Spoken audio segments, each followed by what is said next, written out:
Bibit tanaman yang baik dan sehat itu mempunyai beberapa ciri seperti memiliki daun yang berwarna hijau, terlihat cerah, dan pada bagian pucuk warnanya akan terlihat hijau kemerahan. Seperti pada bagian batang, tampak kokoh dan besar. Itu begitu umumnya ciri-ciri bibit sawit yang bagus dan baik. Apabila kita temukan bibit tanaman yang batangnya bengkok, ukurannya relatif kecil, daunnya sedikit, batangnya bercabang, dan pucuknya mati, daunnya berwarna kuning atau daun terlalu besar, dan tumbuh secara abnormal, maka itu bisa kita pastikan kualitas bibit tersebut itu tidak baik. Dan sebaiknya itu kita singkirkan dari lapangan pembibitan kita supaya kelak tidak tercampur dengan tanaman yang baik. Pemeliharaan bibit kelapa sawit ini dilakukan sampai siap tanam atau siap salur ke lapangan, yang pada umumnya itu sekitar 9 sampai 18 bulan. Bisa aja sih lebih dari 18 bulan.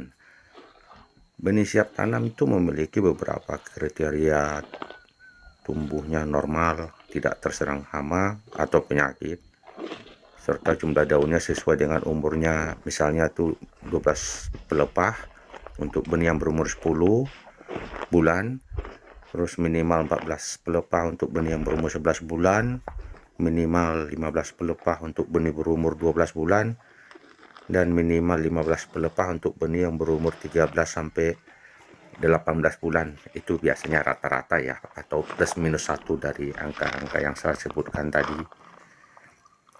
Pemeliharaan di nursery kelapa sawit ini itu bisa terjadi dalam 2 kegiatan tuh. Penyiraman biasanya kita lakukan sehari 2 kali. Jika tidak hujan, kebutuhan air setiap benih ini sekitar 2 liter per hari. Terus kita melakukan pengendalian gulma, baik yang di dalam polybag maupun yang di sekitar polybag, karena bisa saja berasal dari tanaman atau lalang yang di sekitar pembibitan kita itu menjadi sumber-sumber seperti belalang atau hama-hama lain. Penyangan gulma di dalam polybag itu sebaiknya kita cabut ya, dengan cara dicabut.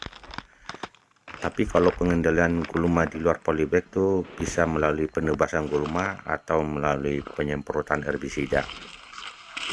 Kalau pengendalian gulma di luar polybag menggunakan herbisida, kita harus hati-hati karena paparan herbisida itu bisa mengenai benih kelapa sawit dan akan menyebabkan kerusakan pada bibit kelapa sawit kita. Penyakit bercak daun tuh biasanya tuh menyerang bibit di pembibitannya. Penyakit ini bisa terjadi juga pada tanaman sawit yang sudah dewasa atau yang sudah menghasilkan. Penyakit bercak daun ini disebabkan oleh beberapa spesies jamur seperti jamur Pularia macula, jamur Drosera halodes, atau dan lainnya gitu ya. Nah, jamur-jamur ini menyebar dengan spora melalui embusan angin atau percikan air yang mengenai bercak-bercak yang terserang. Di lapangan, penyakit bercak daun tuh sering terjadi bersamaan dengan penyakit antraknosa ini atau busuk daun. Itu semua tuh dipengaruhi oleh jamur. Nah, kalau antraknosa ini dia lebih parah jika musim dingin atau musim hujan. Dan kita bisa memberi penyembuhan dengan biopatek atau dawatek. Begitu sobat sawit.